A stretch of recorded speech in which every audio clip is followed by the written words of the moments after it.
A friend of mine sold a house and was going to have to pay the IRS over $100,000. But because he knew this loophole that is only available to service members and veterans, he paid less than $5,000 in taxes, and I'm going to teach you how. So picture this. You own a house, you sell it, you've had this house for 15 years and you sell it, and you make $600,000 in the sale, right? You bought it for $500,000, you sold it for $1.1 million, and you're like, holy crap, this is amazing. And then Uncle Sam and the IRS are like, hey, dude, you have $600,000 in capital gains tax. You owe us a lot of money, right? Because on that amount of money, you're talking $175,000, $200,000 potentially going whoop to the freaking government. If you don't know what capital gains tax is, let me just stop you here real quick and explain. If you buy a house for $500,000 and you sell it for $1 million, easy math, doubled, that's a $500,000 difference. And that difference is what we call capital gains, meaning you bought an asset, it went up in value, and the difference from your purchase price to your sale price is your capital gains, and you are eligible for tax that you get to pay the government based on capital gains. This happens with the stock market, with crypto, with index funds, with any taxable, investment that you buy and sell, you will be paying capital gains tax. Now, there are two different rates that apply if you sell that asset within a year of ownership. So if you bought it and you sold it 364 days later, whether that's stocks or real estate, you'll pay a significantly higher capital gains tax than if you kept it 366 days, right? A year and a day. If you make it into the long-term capital gains tax, meaning you held it for at least a year, that tax rate will be significantly more affordable than if you sell it within that year. For reference, the 2025 short-term capital gains tax ranges anywhere from 10 to 37%. Yes, 37 freaking percent. And the long-term ranges from anywhere from 0 to 20%. So that means that on the low end, you're going from 10% to 0% in what you pay by holding it past that year. Or on the high end, you're going to save up to 17% in taxes that you pay on that money based on how long you hold onto that asset. This does not necessarily mean that these are the only taxes you'll pay when you sell a property, but for the conversation today, capital gains tax is all we're going to be talking about. That said, it is a huge piece, and it's something that is built to incentivize you to hold on to things longer, because they don't necessarily love you just flipping houses so much as you owning houses for the long term. Or investing in the stock market as a day trader means you pay a much higher tax rate than investing in the stock market just for the long term and continuing to leave your money in the market, stabilizing vice a little bit of volatility creation, right? And see, this kind of plays into the whole thing where the government's tax, like all of the tax code is written to incentivize action. And so in this case, they're trying to incentivize you to hold on to your assets for a longer time to create a stabler investment cycle. There is a rule within the real estate tax code called Section 121 exclusion. And what this rule says is that if you own a house, we'll just use my house as an example. I bought this house in 2021. I've owned it for 4 years, and I've lived in it for 2.5 of that.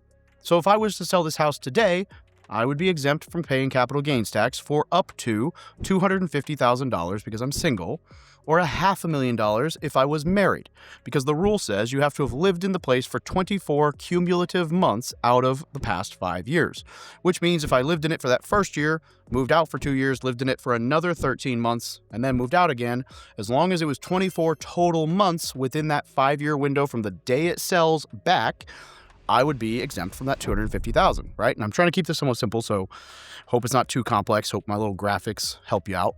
Now, if I sold the house today and I had lived in the property for 2 years, but it was 7 years ago, and so the 2 years ended, and then I had a 5-year window, I would be paying those taxes because I didn't meet the 2 years out of the last 5-year rule, right? So that's just kind of an incentive for people who actually live in the house. So this is a primary residence like incentive, not so much of an investment incentive.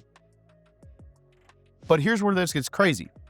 Service members get a 10-year extension. So as long as you lived in that home for 2 out of the last 15 years, you still get the same exemption. $250,000 single, $500,000 if you're married. And actually, the way the loophole reads is $250,000 for everybody on the title. So if you and a buddy and another buddy, the three of you bought a house and you lived in it, as long as all three of you met that 2 years that you lived in out of the last 15, theoretically you could get exempt up to $750,000 in capital gains tax. Though I don't know too many people clearing $750,000 in a couple of years on a primary residence, but the fact remains. The reason for this extra 10 years is because the military is moving you around. And so if you bought that house, now I guess I should preface this. You have to have bought the house while serving, and you have to sell the house within 3 years of leaving service. So you have to meet that 2 out of the last 15-year rule, but you also have to have bought it while serving and sold it within 3 years of leaving the military. And the reason for this is because you are incentivized differently if the military is making you move around as opposed to you buying and running, right? So that's kind of the background here. And we're going to give you a quick example. And I won't name the guy, but a close friend of mine rushed with this. And I want to just walk you through how much this saved him. He first heard about this. We'll just call him Dave. That's my name. Should be easy to remember. So Dave first heard about this when he was looking to sell a house. And he heard about it and thought it was BS that we got this extra extension until he started doing some homework. Talked to some CFPs, some CPAs, and realized this is legit. And so he's gearing up to sell a house. Now, painting this picture, he bought the house in February of 2015. They moved out in April of 2017. So they had 26 months that they lived in this house. It's actually like 25 and a half, but they met the 24-month rule from that window. Now, that means that normally from the start of that 2-year mark, so as long as they hit 2 years out of the last 5, they'd be good. But they moved out of the house in April of 2017. They did not sell the house until September of 2021. Now, if you're doing the math here, you realize, okay, 2017 to 21 is 4 years. So that means that the 2 years prior to 2017, only one of those years would count. So he'd be at 1 year out of the last 5, and he would have been ineligible for the capital gains exemption.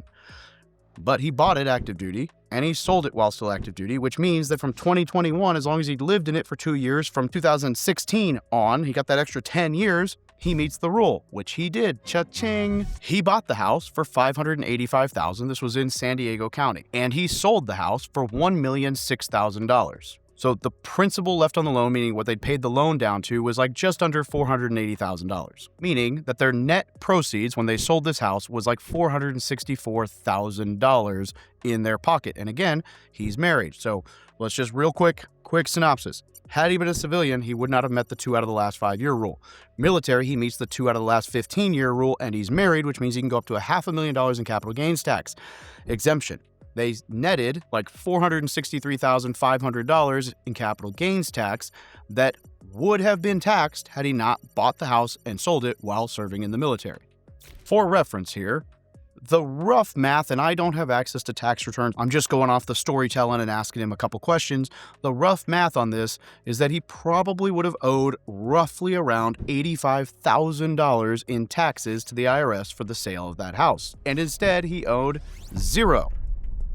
Now, I don't know about you, but if you sold a house that you bought and lived in and you made $465,000 or whatever it was from selling that house, would you A, rather keep $465,000, or B, only keep $380,000 because the other $85,000 you're paying to the government who did jack to be involved in your deal?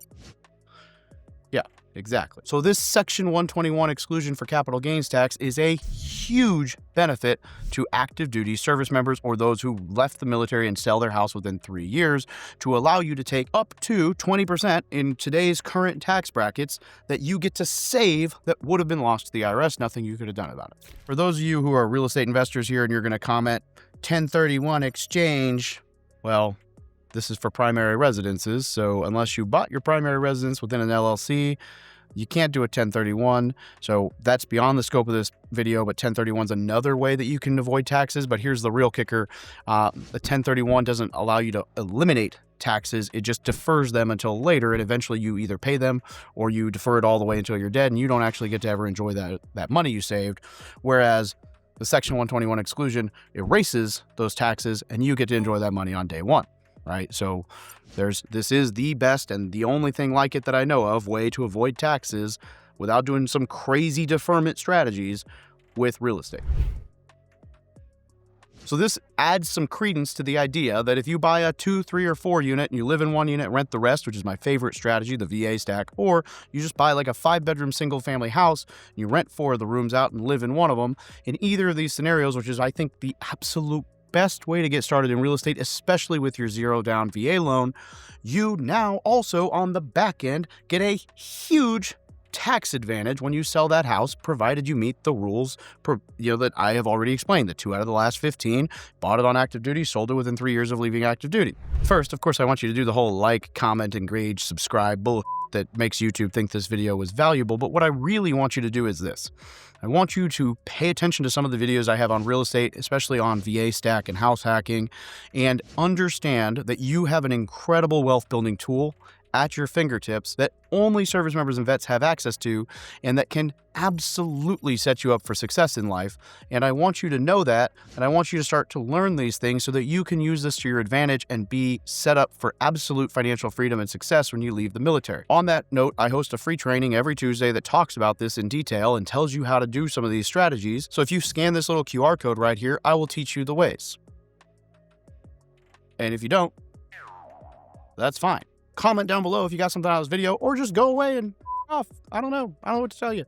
But I love you guys, and I hope you have a great day, and I hope you got something out of this video, and I hope that at least one of you will see this and go, holy I'm in that window, and if I sell my house now, I can avoid paying, a ton of money in capital gains tax that could and would be going to the IRS if you hadn't watched this video. And if that happens, please comment, let me know. I'd love to hear about it.